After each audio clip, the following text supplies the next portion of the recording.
might know, I love DC Comics. I grew up during the Bruce Timm era when Justice League, Batman Beyond, Static Shock, and the rest of the DC animated shows came out. DC got me into playing that trash ass Superman game.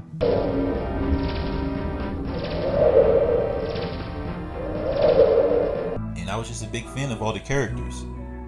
During the mid-late 2000s, during elementary school, I should say, I was either watching the DC animated series, anything that was on Toonami, and Smallville, which was on the WB channel. Smallville was all we had when it came to the live action DC stuff. Of course, we had the Dark Knight trilogy. This is a certified hood classic. But those movies would come out like a few years apart. And the other DC live action stuff that they tried to put out was not that good.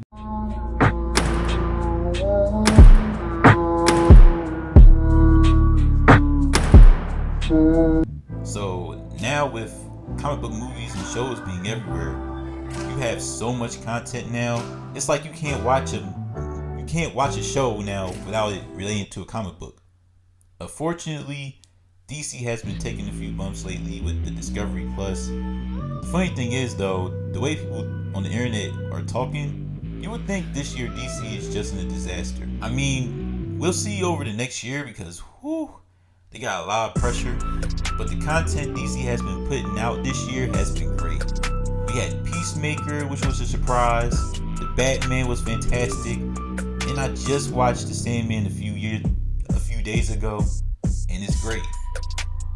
So I just want to be here with y'all and not only talk about how good the show is, but as a DC fan, why you should give it a chance. I had heard about the Sandman graphic novel, but I didn't know anything about the mythology, characters, or how it even connect to DC.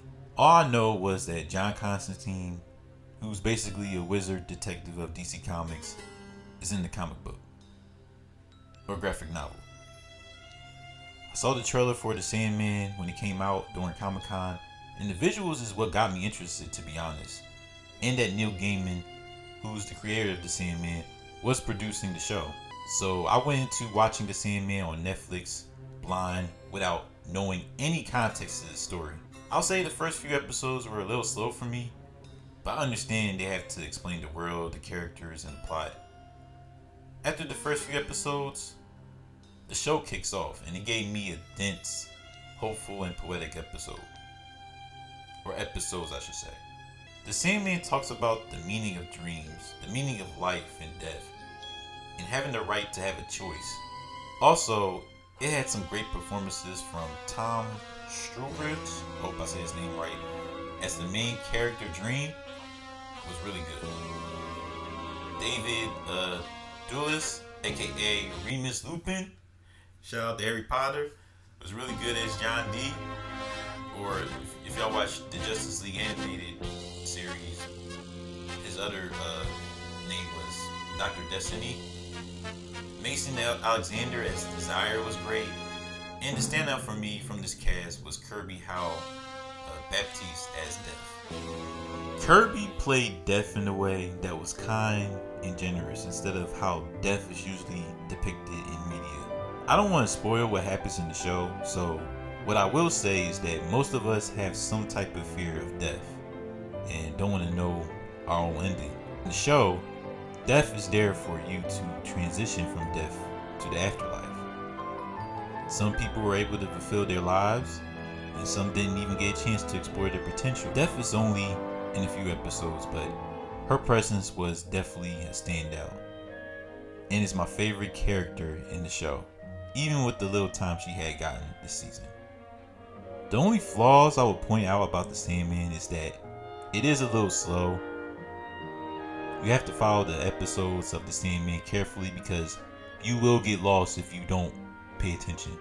Also, the 2 episodes before the last episode is not as good as the rest of the episodes of the Sandman. That's most of the flaws that I can point out for myself. The Sandman reminded me how epic and grand these DC characters are.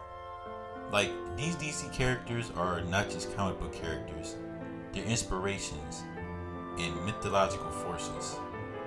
The Sandman is a world that just make you think how small you are in the universe. I can't wait for the second season, and if you're a DC fan, I recommend it 100%. If you're not into comic book shows or movies like that, I will watch a couple episodes to see if you like it or not. But I enjoyed it for what they gave me. So make sure to like this video, comment down below your thoughts on the Sandman. If you watch it, let me know what your thoughts are on it. Make sure to subscribe to the channel and hit the notification bell to be the first to see my new content. Alright y'all, peace.